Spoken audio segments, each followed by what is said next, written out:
बिस्मिल्लाहिर्रहमानिर्रहीम, अस्सलाम वालेकुम। This is Mustafa Mustansir from Taurus Securities. आज हम बेसिकली डिस्कस करेंगे जो कल की स्टेट बैंक की जो मॉनेटरी पॉलिसी की अनाउंसमेंट आई है, जिसमें स्टेट बैंक ने मुल्क में शरह सूद में तकरीबन 100 बेसिस पॉइंट्स का इजाफा किया है, और जिसके बाद मुल्क में जो इंटरेस्ट रेट है या जो बेंचमार्क पॉलिसी रेट है स्टेट बैंक का, वो 10.5% से बढ़ के 11.5% हो गया है। इसके कुछ रीज़न्स को हम डिस्कस करेंगे, और डिस्कस करेंगे कि स्टेट बैंक ने किन फैक्टर्स की बेसिस पे डिसीजन लिया है, और आगे पाकिस्तान की जो इकॉनमी है उसका क्या आउटलुक पेश किया है। तो मैं शुरू करता जाऊँ। फर्स्टली तो ये कि जैसे हमें पता है इंटरेस्ट रेट अब बढ़ के 11.5% हो गया है पाकिस्तान में। और अगर मैं मार्केट की एक्सपेक्टेशंस की बात करूँ तो थोड़ा सा इसमें मिक्स्ड ओपिनियंस थे कि शायद स्टेट बैंक इस दफ़ा इंटरेस्ट रेट्स को मेंटेन ही रखे, और एक मार्केट का सेगमेंट था जो ये एक्सपेक्ट कर रहा था कि शायद इंटरेस्ट रेट्स में इजाफा किया जाएगा। गवर्नर स्टेट बैंक ने ये अपने ब्रीफिंग में ये बताया हमें कि मॉनेटरी पॉलिसी कमेटी के पास इस वक्त जो है बेसिकली दो ऑप्शंस थे। या तो ये कि वो डेटा और के आने का इंतज़ार करते और एक रिएक्टिव अप्रोच फॉलो करते, या वो प्रोएक्टिवली जो है मॉनेटरी पॉलिसी को एडजस्ट करते। क्योंकि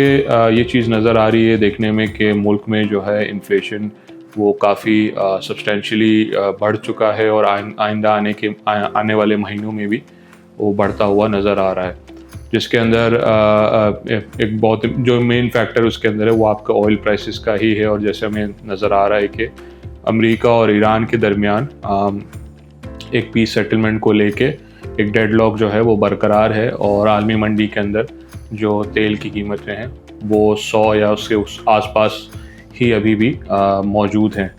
और हो सकता है कि ये काफ़ी अरसे तक इन लेवल्स पे ही बरकरार है। तो ऑब्वियसली इसके तहत हमने देखा कि मुल्क में भी जो है दोबारा से पेट्रोल की कीमतें, डीज़ल की कीमत में फिर से इजाफा किया गया,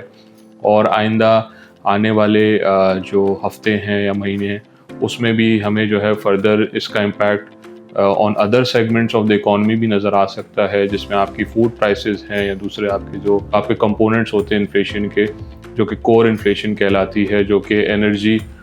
और फूड प्राइसेस से हट के जो होती है। तो वहाँ पे भी जो है एक इजाफा देखने को मिल सकता है, और इस चीज़ का स्टेट बैंक ने भी इस चीज़ को जो है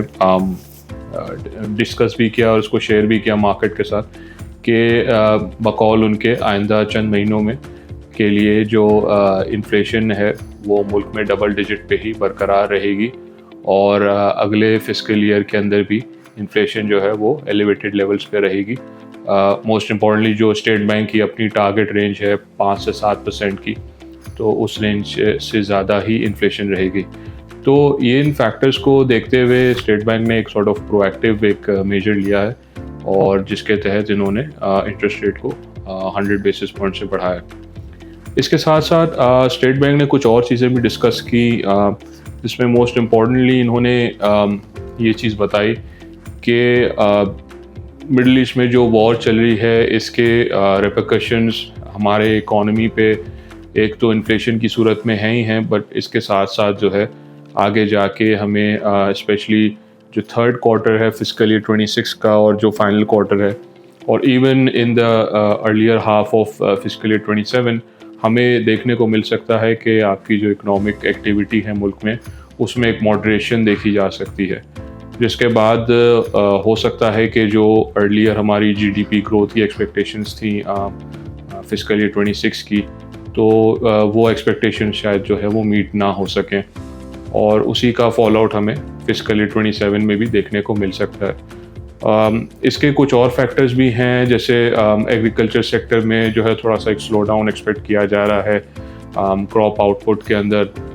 जो पहले एक्सपेक्ट किया जा रहा था उसके बरक्स थोड़ा सा। इसी के साथ साथ जो है आपकी मिडल ईस्ट की जो वॉर है उसके डायरेक्ट कॉन्सिक्वेंसेज इम्पैक्ट जो है हमें इंडस्ट्रियल सेक्टर पे और हमारे सर्विसेज सेक्टर पे भी देखने को मिल सकते हैं। तो ये कुछ रिस्क हैं जो इकॉनमी के अंदर एक इमर्ज होते हुए नज़र आ रहे हैं, और इन चीज़ों को भी स्टेट बैंक ने कल के जो उनका मॉनेटरी पॉलिसी का डिसीजन था उसमें कंसिडर किया है। एक अच्छी चीज़ ये है कि जो आपका एक्सटर्नल फ्रंट है वहाँ पे जो है स्टेट बैंक ने अपनी फॉरेन रिजर्व्स की जो उसकी प्रोजेक्शन थी फॉर जून 2026 उसको मेंटेन रखा है। और स्टेट बैंक ने एश्योर किया है कि डिस्पाइट द फैक्ट कि अभी जैसे पाकिस्तान ने यूरो बॉन्ड की पेमेंट की, फिर इसके साथ साथ यूएई को भी जो 3.45 बिलियन का जो लोन था वो रिपे किया है। ठीक है, तो इन पेमेंट्स के बावजूद भी जो है स्टेट बैंक काफ़ी कॉन्फिडेंट है कि बाय जून 2026 जो उनके फॉरेन रिजर्व्स हैं वो तकरीबन 18 बिलियन डॉलर्स तक पहुंच जाएंगे, विच विल बी मोर और less close to 3 months of import cover. इसमें जो है एक चीज़ और भी डिस्कस की गई ऑन द एक्सटर्नल फ्रंट के देखा जाए तो पाकिस्तान ने करंट फिस्कल ईयर में जो आउटस्टैंडिंग डेट थी या जो डेट मेच्योर हो रही थी, डेट रिपेमेंट्स आपकी एक्सटर्नल डेट की अगर हम बात करते जाएं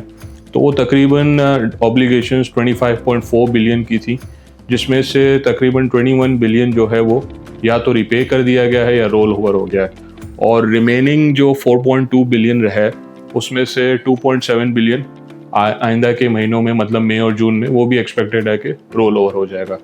तो इन चीज़ों को अगर हम हटा दें तो हमारे पास जो है मई और जून के लिए डेट रिपेमेंट्स की मद में तकरीबन 1.5 बिलियन डॉलर्स रह जाते हैं, जो कि काफ़ी कंफर्टेबली स्टेट बैंक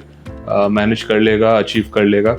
सो वहाँ पे कोई रिस्क एज सच नज़र नहीं आ रहे सो फार। हमने ये भी देखा कि जो करंट अकाउंट की परफॉर्मेंस है वो भी काफ़ी अच्छी रही, रिजिलियंट रही है। मार्च के महीने में हमने देखा कि तकरीबन 1 बिलियन डॉलर्स से बढ़कर जो है सरप्लस रिकॉर्ड किया गया, और जिसकी वजह से हमारा जो 9 मंथ्स का फिस्कल 26 का करंट अकाउंट बैलेंस था वो डेफिसिट से एक सरप्लस में आ गया। तो वो एक अच्छी चीज़ है। इसी के साथ साथ जो एफएक्स मार्केट्स हमारी वहाँ पे स्टेबिलिटी देखी जा रही है, रुपी स्टेबल देखा जा रहा है। इनफैक्ट पिछले कुछ हफ्तों में स्लाइड आप समझ लें कि एप्रिसिएशन भी हुई है रुपी की, तो वो भी देखी जा रही, तो वो भी एक अच्छी पॉजिटिव चीज़ है जो कि एक्सपेक्टेड है कि आगे कंटिन्यू हो। रेमिटेंसेस की अगर हम बात करते जाएं तो इसमें स्टेट बैंक ने जो है अपना आउटलुक ये शेयर किया कि बकौल उनके मिडल ईस्ट में जो सिचुएशन है उससे करंट फिस्कल ईयर के अंदर फॉर द रिमेनिंग मंथ्स तकरीबन 1 बिलियन डॉलर्स तक का एक शॉर्टफॉल देखने को मिल सकता है। अगर मैं आपको याद दिलाता चलूँ तो इस साल के शुरू में प्रोजेक्शंस ये थी कि फिस्कल 26 के अंदर पाकिस्तान के जो रेमिटेंसेस हैं वो तकरीबन 42 बिलियन डॉलर्स तक पहुंच जाएंगे। तो अब अगर हम इस 1 बिलियन डॉलर को उसमें फैक्टर इन करते हैं तो स्टिल पाकिस्तान के जो रेमिटेंसेस हैं फिस्कल 26 के लिए वो still 41 billion dollars per year को क्लोज करेंगे, which I think is again a very substantial growth for the year. तो ये भी एक पॉजिटिव साइन है। अगर हम इस चीज़ को कंसिडर करते जाएं कि एक्सपेक्टेशंस थी कि काफ़ी ज़्यादा रेमिटेंसेस में डिक्लाइन देखने को मिल सकता है फ्रॉम द जीसीसी, तो फ़िलहाल वो रिस्क जो है वो उतने आप समझ लें इतने पोर्टेंट नज़र नहीं आ रहे, और ओवरऑल जो है हमारा एक्सटर्नल आउटलुक मोर और less remains very secure and solid. इसी बात को मैं और थोड़ा आगे बढ़ाता चलूँ तो अभी ये देखने एक इम्पॉर्टेंट चीज़ ये है देखने की कि जिस चीज़ को हम एम्फसाइज करते रहें अपने पिछली रिकॉर्डिंग्स में भी कि पाकिस्तान की जो करंट मैक्रो इकोनॉमिक सिचुएशन है या जो हमारा एक पूरा इंडिकेटर्स जो हमारे जिस लेवल पे इस वक्त हैं, अगर हम उसको देखें पिछले दौर से कि जब डिफरेंट क्राइसिस आते रहे तो हम एक बेटर पोजीशन में हैं इस वक्त to face the current situation. और ऑब्वियसली इसमें रिस्क हैं नो डाउट इन्फ्लेशन को लेके, ग्रोथ को लेके, बट ओवरऑल अगर हम बात करें तो जो है we are in a better position to manage the risk. And I think State Bank की तरफ से जो कल का मॉनेटरी पॉलिसी का डिसीजन है, although it seems harsh because अब इस वक्त जो हमें चीज़ें नज़र आ रही हैं वो ज़्यादातर मोर लेस सप्लाई रिलेटेड हैं एंड सप्लाई शॉक को वो एड्रेस कर रही हैं ना कि डिमांड साइड को। बट आई थिंक कि मार्केट्स को अश्योर करने के लिए और मुल्क में स्टेबिलिटी को बरकरार रखने के लिए I think it's a positive decision from the State Bank and it's very timely and proactive as well.